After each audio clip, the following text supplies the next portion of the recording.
oversight on my part. Normally we start at 6:30, so we will be going from 6:30 onwards. So, yeah, sorry about that. Thank you for your patience.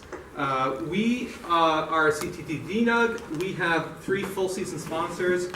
We have North Sail Software with Matt. So Matt is in the audience, so thank you to Matt. We also have Microsoft as a full season financial sponsor, and we also have RL Solutions of Toronto. They are also stepped up to become a full season sponsor. So thank you to all of those. They're the ones that are actually able to make this room possible. They give us money to buy some food, buy some drinks, do the room rentals, all of that sort of stuff. Keep the website running. Thank you as well to some of the swag sponsors. I laid out some of the swag that we'll draw for in a bit after both Callan and I speak.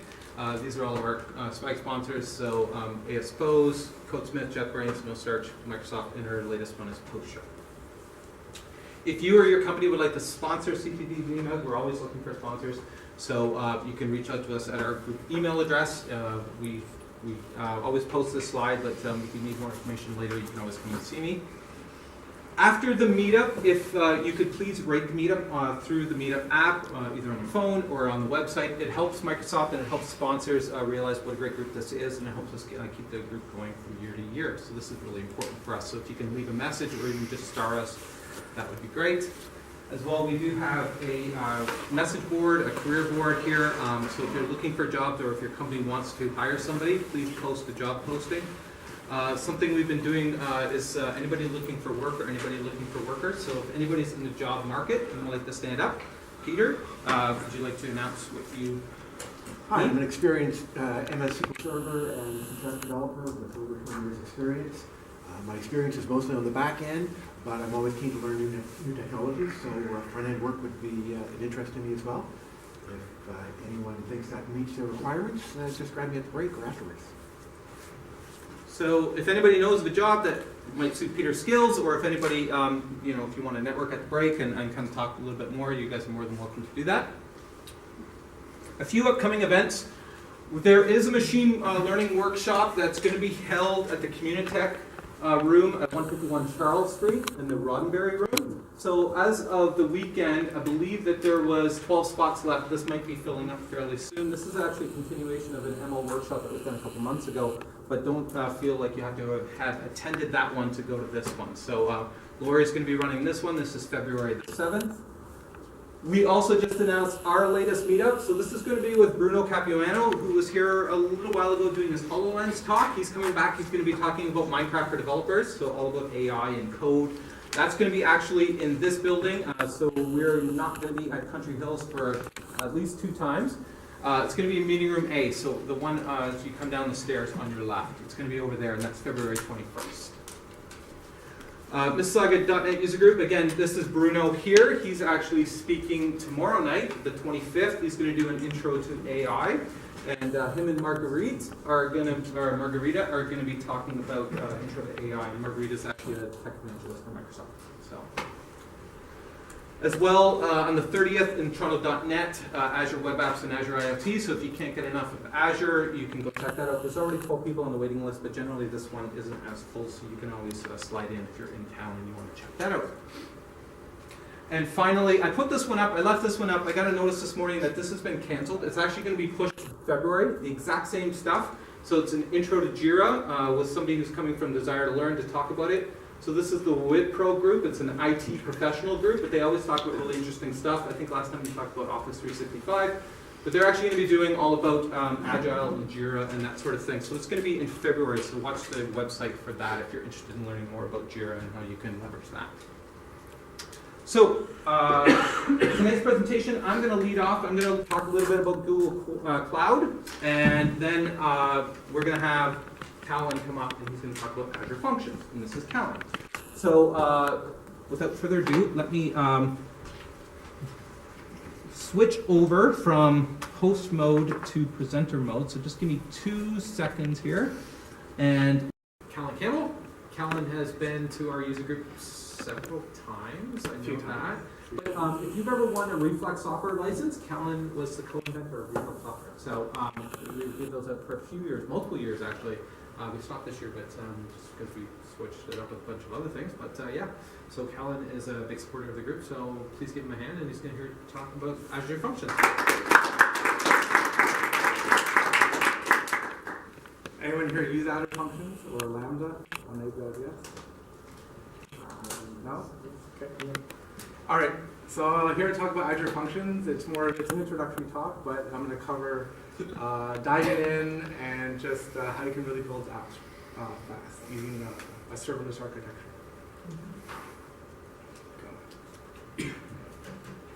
So about me, so I've been developing software for about 19 years, primarily in the Microsoft space, .NET, SQL Server, mobile, the last few years with Azure.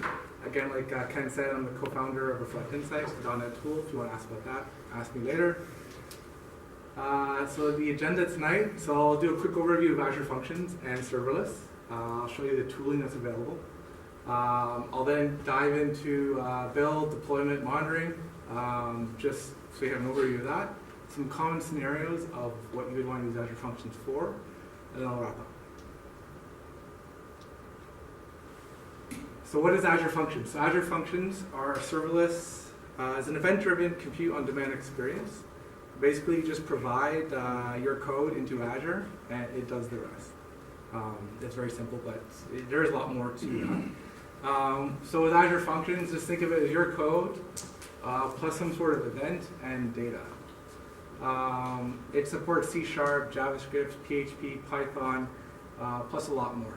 There's different runtimes, so I'll get into that. And the newer runtime that's still in preview right now is adding support for more languages.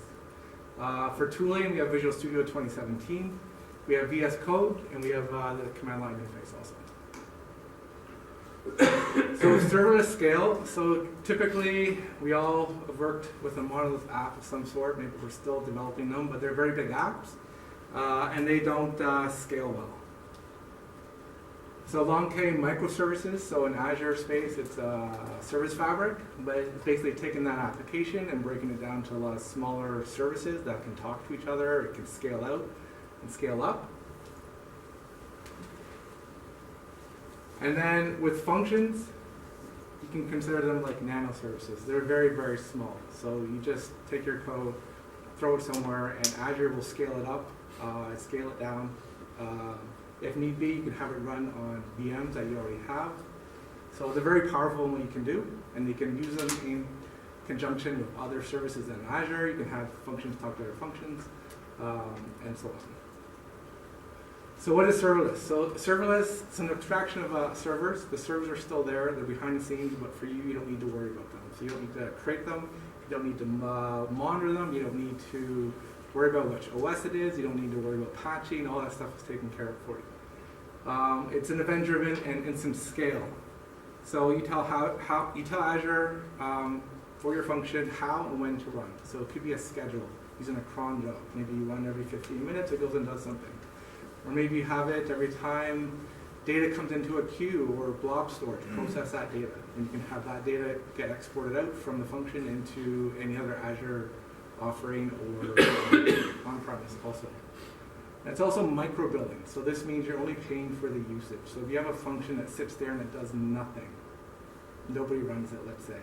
The only thing you're technically paying for is the storage account that's associated to the function. And if you don't have anything in there, you're paying peanuts. There's also a lot of free usage that comes per month for your function, so you really have to use it a lot to actually get charged everything. So the benefits are you have reduced DevOps, so you can dynamically and elastically scale to meet your demand. So if you have a function that sits there and all of a sudden a massive load comes in, let's say it's monitoring a queue, then the function, Azure will scale that function up, run it out, and when the load goes away, the function will go down and not die, but it'll sleep. It also allows you to just focus on your business logic. So you're not worrying about the infrastructure side. If you're a developer, you're not worrying about the IT ops people getting in the way and taking weeks to months to provision a VM for you. You can literally have something up and running in seconds, if not minutes. And it's also faster time to market. So you're just getting your code. You can just write apps just in functions, but you can have functions work with other applications alongside. But allow you to just get to market faster. So So if you look at Quest, what they used to do is they're a software as a service platform for providing services for enterprise customers. They typically took 6 to 8 months to build stuff. So when they moved over to Azure as a fully managed platform, they could do it in 1 to 2 months. So it allowed them to innovate faster and get features out within weeks instead of months. So what can you do with Azure Functions? So they're great for processing data, integrating systems, working with IoT. You can create some very simple RESTful APIs and microservices. Azure Functions also provide templates for a number of key scenarios. They support triggers and bindings. So a trigger is a way to start your execution. So again, if you have stuff coming into a queue, that's a trigger. If it's a cron job running every 15 minutes, that's a trigger. If it's a REST HT endpoint, someone hits that endpoint, it gets executed. And then bindings are simple, is a way to simplify code for input and output. So as you can bind to a queue, you can bind so the output of your function maybe goes to Cosmos DB or to table storage, or maybe you send an email or you trigger an SMS message with Twilio. So there's lots of possibilities. Integrations, more on the same topic. You can virtually be triggered by any event within inside Azure. And also you can connect to third-party services, and you can even talk to on-premise. The servers that can trigger your function, sort of covered that, but a quick list here. You have Cosmo, you have Event Hubs, GitHub if you want to do webhooks. And on-premise, you use Service Bus. So here's sort of a list of some of the functions and triggers. So on the left, if it's a schedule, it's just a trigger. So all these, you can only really have one trigger, but you can have multiple inputs and multiple outputs. So something like blob storage, every time data comes in, you can have a trigger as the input. You can also have it go back to blob storage as an output. So there's 2 runtimes. So the current runtime that if you log into the portal right now is V1. It's based off of .NET 4.6. There's also a V2 runtime, so now you have to sort of opt in to the portal. And there's also additional tooling you download for Visual Studio and the command line if you want to do that. But with runtime V2, you get support for .NET Core 2.0. It does cross-platform, so now you can do it on Linux, Mac. It brings in other language extensions like Java, so you just do pure Java if you want. Also additional extensions, so you can talk to Microsoft Graph. They've also added this thing called Durable Functions, which is just basically a NuGet package you add into your code. That is, you have very long functions or very complicated workflows or orchestration, sort of go down the Durable Functions route, and that in itself is probably its own talk. And there's a lot of non-experimental V1 features that are currently in progress for that. So the V2 is definitely interesting to look at, but it's still in preview. So for timeouts, I'll come back to the consumption plan later, but there's 2 types of plans. If you're on a consumption plan, then the maximum time is 10 currently. They're changing that to 20. The default is 5. If you want to change it, you go in your, it's just a config file that you would change. If you have longer running functions, then you might want to use an app service plan or use durable functions. So the apps, so there's 2 plans. There's consumption plan and the app service. So the app service, if you already have VMs, then you can have your function run on those VMs. So there's actually no cost other than what you're already paying for the VM. So that one there, and then consumption is more scaling up in demand. So if there's no one's using your function, then it's cheaper to go to consumption than it is to go to app service. So there's a bunch of different ways you can work with the function. So you have the portal. You can quickly start it very easily. So I'll do a demo right after this. There's also Visual Studio 2017. It's first-class C# development experience. The other side of the world, you have Visual Studio Code and for the Mac, Windows, and Linux side. Then if you're more of a command line person, you also have the CLI. And if you want to be the console guy on the portal, you can also do that too if you want to work with your functions. So I'll do a quick little demo now of the portal. Then I'll go into a demo of doing it from Visual Studio, and I'll go back to some slides.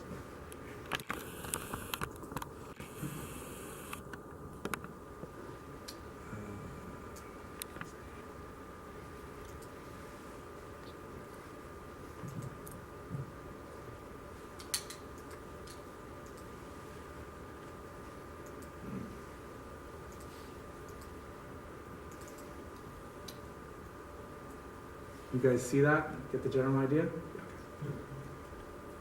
So if you want to create a function, you just click on the plus sign on the left. If you worked it many times, there's sort of the popular ones. So you can go down here to Serverless Function app. I'm going to give it a name.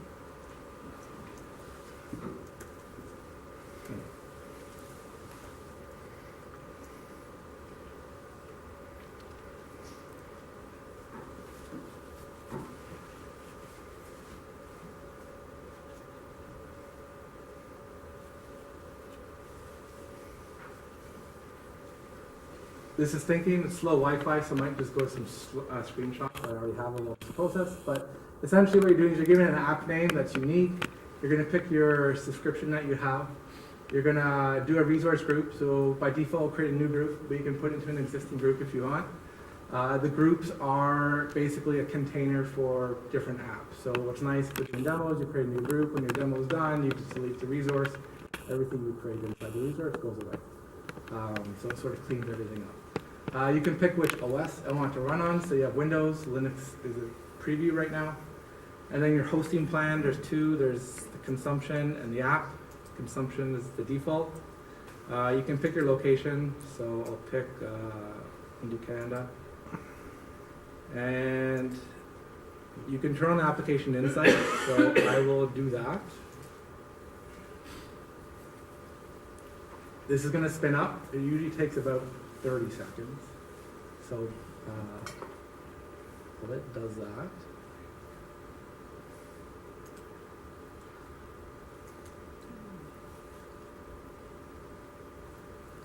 For the storage, it will take how much it needs? Yeah, so very little in this point, because I'm not just really storing the code. Not using any queues or anything like that.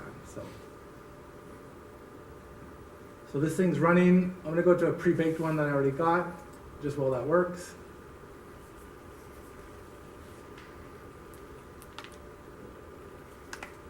So I have my function. So in this case, I called it the CTDugNug1. I'm creating number 3 right now. In this case, I have 2 functions on the left. These would not be here. If you want to create a new function, you would click on the plus button. You have a bunch of different templates. You have languages. So if you want to work in Bash, Batch, C#, F#, JavaScript, PHP, Python, PowerShell, TypeScript, that's all that's currently there.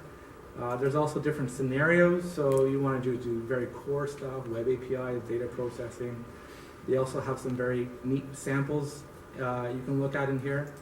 So I'm just going to do a simple trigger. I'm going to pick C#. I will call it 2.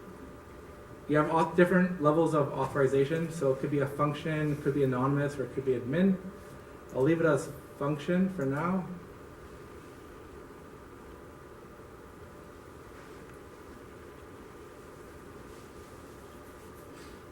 So right away, I have my function. It's already created it for me. It's running right now. If I can get the URL, I'll copy it, paste it, and so in this function, it's looking for a name value. So I can either pass this on the as a request body, or I can do it on the query. So if I come here and I just run it, it's going to tell me I need to pass a name.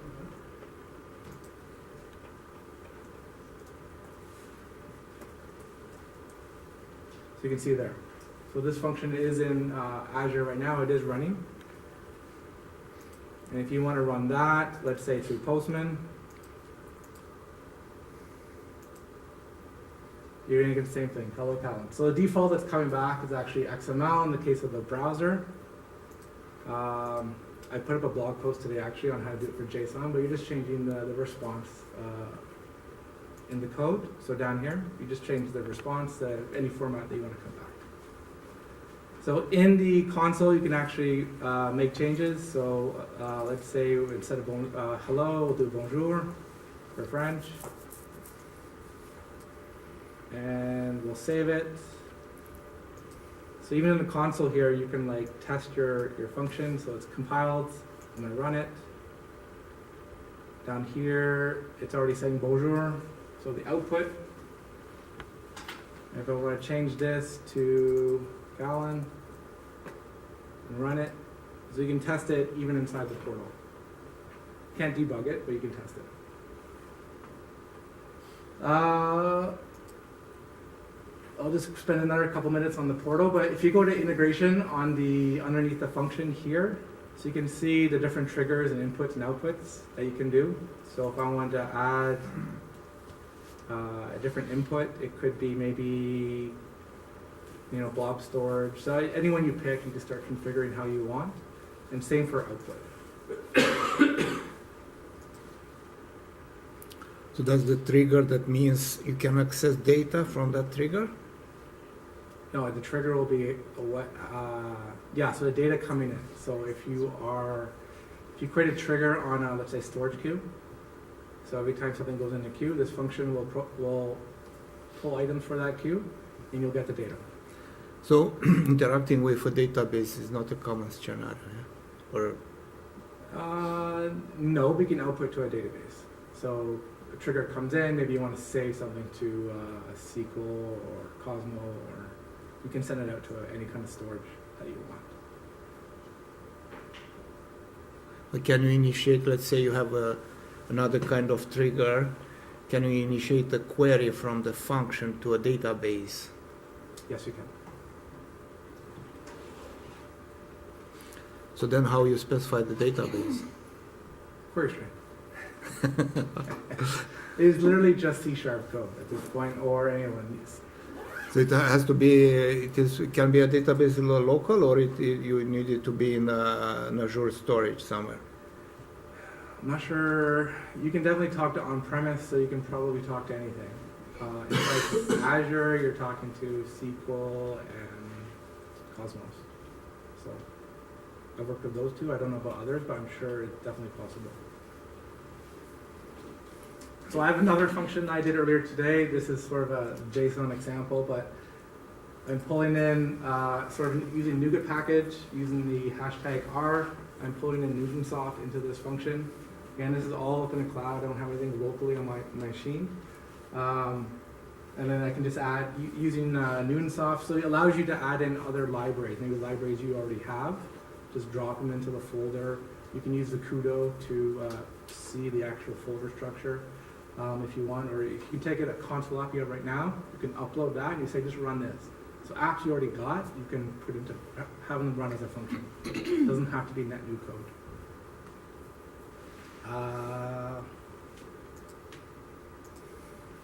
So the monitoring I'm going to come back to, but essentially if you come back to the manage. So the CTUG DNUG1 is the function app, and these are just functions down below.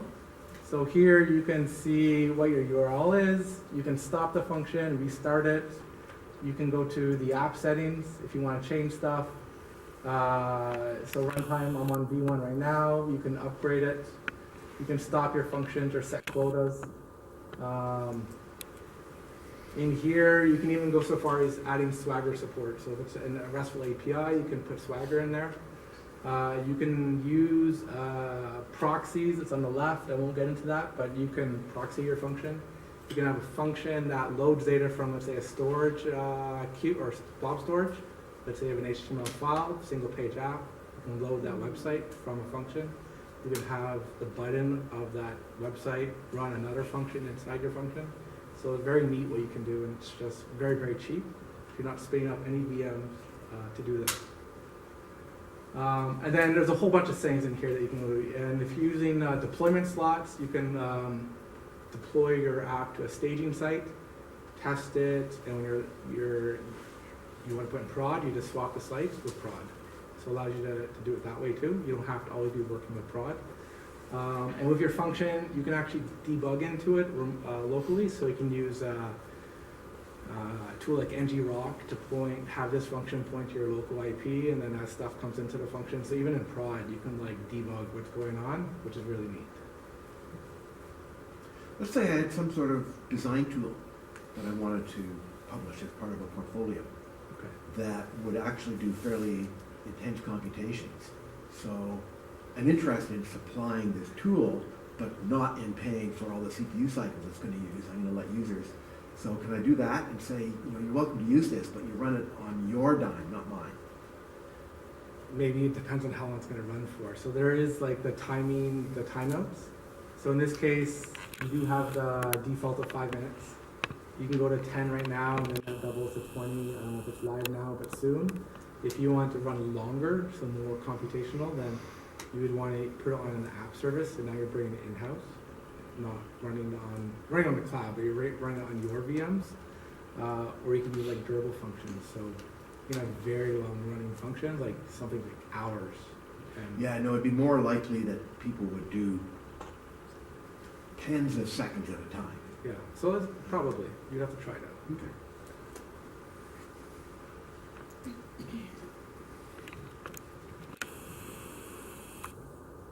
So I will now go to Visual Studio.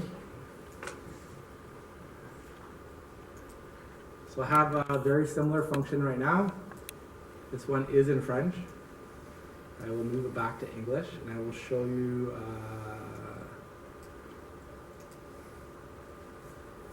Actually, before I do that, okay, I'll just do this in string. So inside Visual Studio, I'll do the create new function, and I'll show you that workflow, sort of jump the gun on it. But you'll download the function runtime so you can run it locally, so you can be on a plane and write your functions and test them out. You can use download like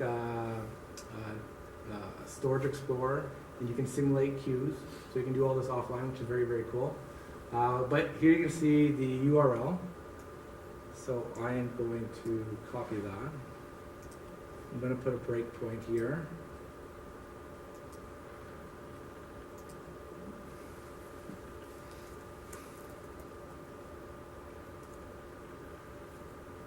So running my function, I now can debug into it. So I can see, I'm just passing my name, but you can see it's going to say hello or bonjour, hello. So you can debug into your functions and run them locally. And if you are using like Storage Explorer, like the tooling, you could have this talk to that locally, so you could simulate talking to queues or talking to even CosmoDB. You could talk to that. They have a local emulator, so you can do a lot of stuff offline that you don't have to always be connected to.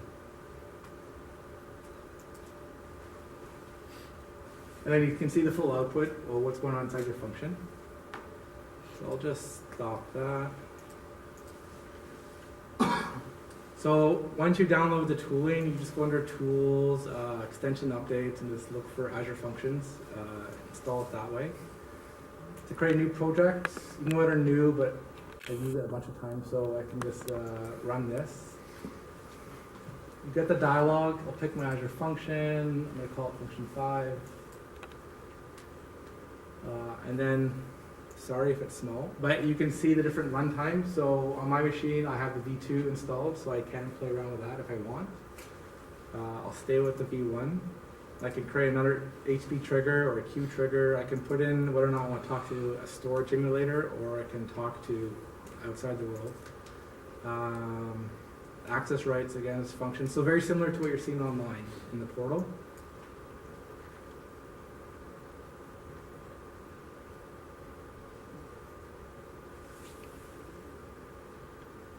So the code is slightly different when you create it locally than the portal, but it's very, very, very similar. So I would have to do a build to restore the packages. Let me turn off my work one, otherwise it will fail.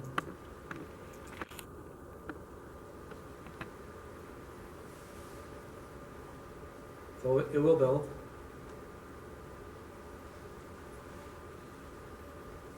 In this case, it's already created a function 1 app. If you can, inside my function app, you can have multiple functions. So just right click and say add new function, and it will create, in this case, function 2 or whatever you want to name it.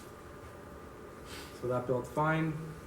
Any questions so far on just the tooling from either the portal or from Visual Studio?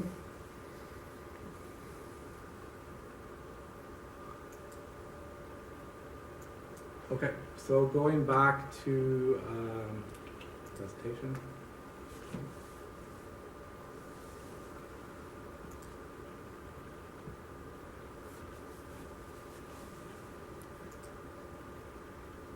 Okay, so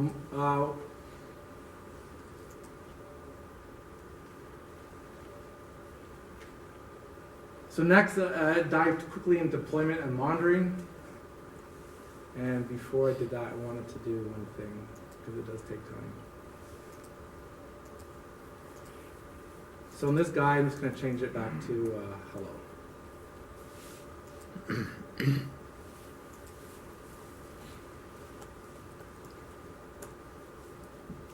I'm going to check it in. It doesn't show. Oh. Sorry.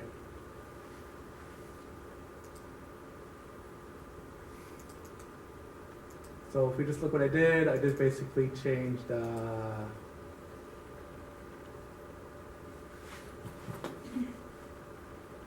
bonjour to hello. I'm going to check it in, and right now I will just show what it's doing.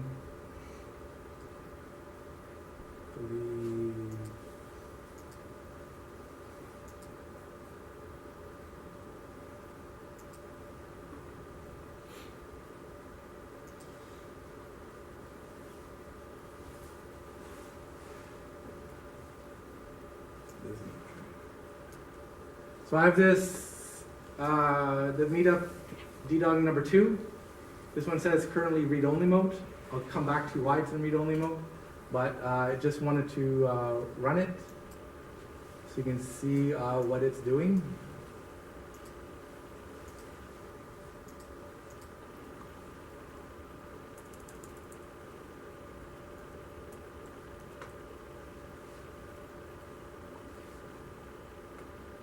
So right now it's still French. Come back, I'll refresh the URL later, but you guys saw that was French. I will check it in, and I'll do my other talk. So for deployment and monitoring, so for deploy, we have Visual Studio, so you can either right-click and deploy. You can use a CLI interface if you want. Visual Studio Team Services, what I'm going to demo, but basically I check something in, and I'm going to go set up a build and release pipeline on that. And then if you're more the ops side, you can use Azure Resource Manager and totally script all of this for deployment. You can use Maven, Jenkins, I believe TeamCity also supports this. From the monitoring side, you have application insights. You have the actual function logs for the function. They're very short-term logs, so application insights is actually more appropriate. And then Azure Monitor, support for that is just starting to show up. So for monitoring, we have, I'll show you application insights, and then let me just do the slides, and then I'll show you both things at once. So for build and deployment, I kind of covered this. We have Visual Studio, which is more of a dev deployment. If you're doing team system services, more DevOps. Function, CLI is more for the ops side, same with Resource Manager.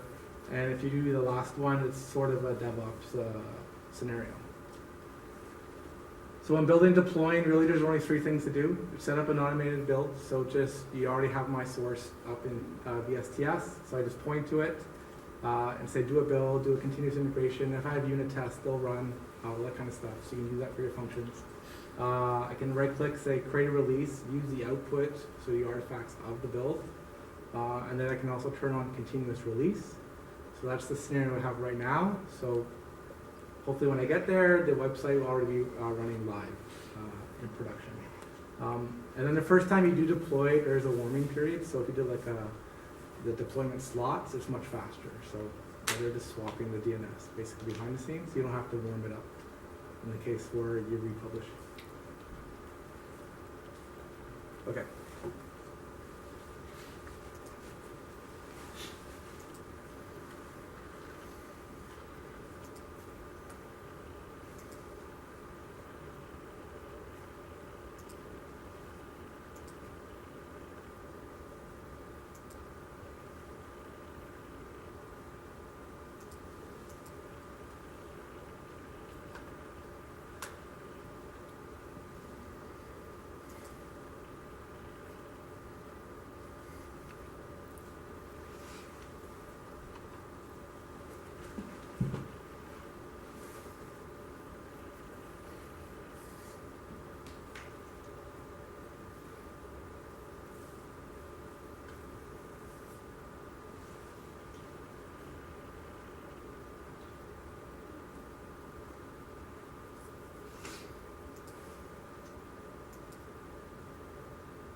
So I'm just gonna run this version 1 of the function I got going right now. Of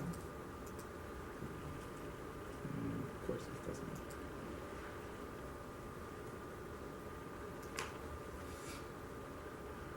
I'll come back to that. So we go to the build side. Basically what you want to do is you create a new build. You won't actually create one, that does take time. I'll do the ASP.NET Core. Works for both core and non-core. What you want to do is give it the hosted VS 2017 instance for the Q agent. That's it. I'm not going to save. You can see on the left here, it's already giving you a lot of stuff out of the box. So it's already going to do a NuGet restore. It's going to do build your solution, run any tests. It's going to publish your symbols. If you want to add more, there's a lot of extra steps you can start adding in here. There's a lot you can do for a build. So ignore this one. Let's go back to one I already got.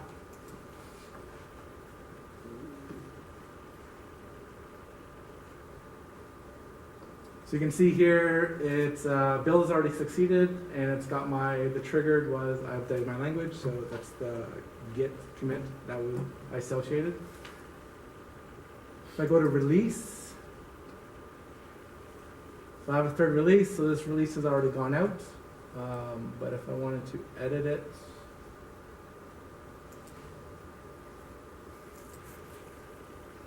so just quickly show you, there's only a few steps for the release.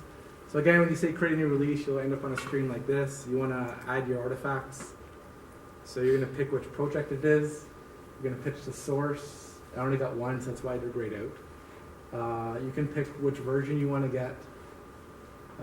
This guy here, I turn on continuous deployment, so every time I check stuff in, it's going to keep building.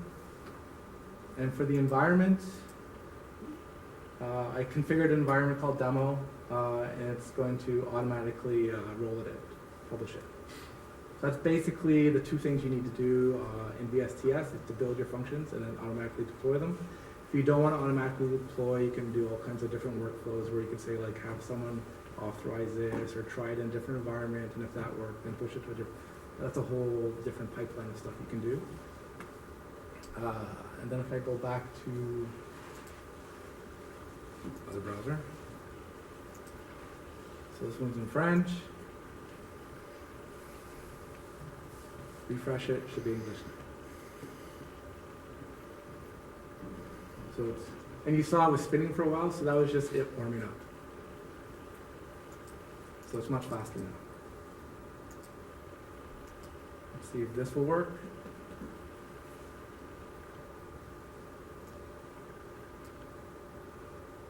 So it's already showing me, so when I create this function app, the number 1, I said automatically turn on application insights. If you don't do that, you can always opt in later.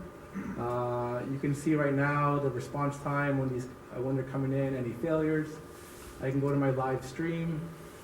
This one shows you it's connecting. Let me see if I can zoom in. So this one will show you a lot of telemetry. I'm not going to go spin it up right now because I got to be mindful of my time. But at the bottom you have servers. So there's only one right now that it's run on. And you can see the memory and stuff that it's using. But if you had a high volume of functions, then at the bottom you start seeing, okay, here's all the VMs, so to speak, behind the scenes, that they're starting to load in to process your load. And then as the load goes away, those servers will go away to it.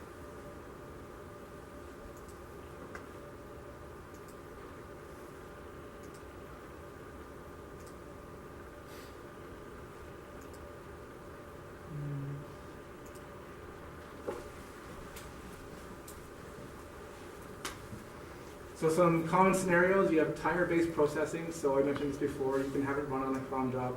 Maybe you have a console app right now, run every 15 minutes, do stuff on-prem. You could say crawl websites, download stuff, all kinds of stuff you can do with this. It's very neat. You can have it process events. So maybe data's coming into a file's added to a blob storage. You can pick up that, so using a trigger, it will pick up that file. You can process it, so let's just transform it to a CSV, take the output, put it into Power BI. You can use it for SaaS event processing, so maybe you're connected up to OneDrive, as files are dropped there, you can pick them up. automatically transform them. In this case, it's creating some new Excel sheets based on the data that's in there. You can use it as a serverless web app, so it's more like a single page app that you have. Maybe you're pulling it from storage. You're doing something based on the user that's logged in or hitting your website, and then you return back a completed web page. In this case, I have two functions talking to each other. So I got a mobile app, I upload a photo, so I'm storing it in blob storage, and then I have a second function that will take that file and will resize it. So make all kinds of different images and maybe return them or store them differently. You can use it for real-time stream processing. So let's say you're doing something like more like IoT. So a lot of data is being ingested.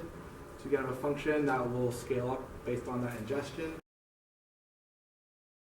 Be careful of set limits, otherwise someone could abuse your service and you get things with a big bill. App service plan is better for underutilized VMs that you already have, so you can have these functions just run on your VMs. And there's no additional cost to you to do this. For the consumption, you get a free grant of 1 million requests or 400 gigabits of resource consumptions per month. So again, it's a lot of usage before you start getting charged. So this is a recommended plan to scale, but to set limits. For the app service plan, your functions run on dedicated VMs. They're allocated. They're always available to run, so you're not waiting. So in this case, the functions I have right now, eventually they'll sort of sleep.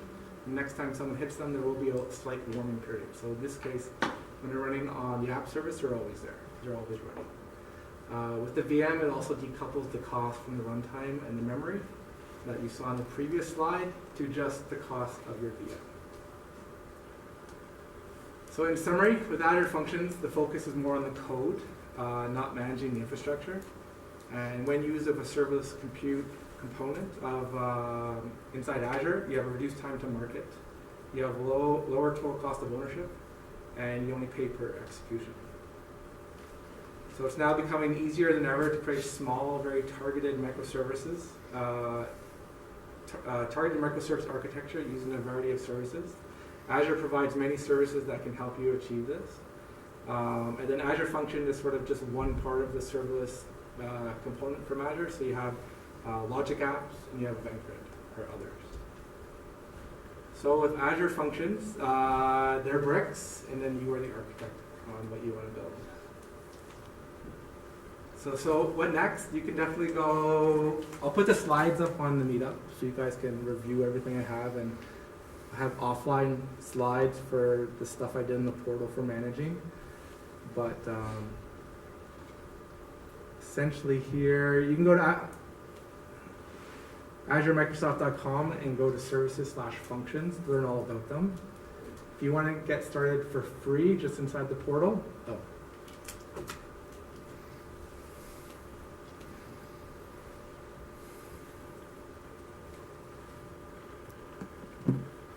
thanks, guys. So if you want to get started for free in the portal, just go to functions.azure.com /free, and it'll redirect you here.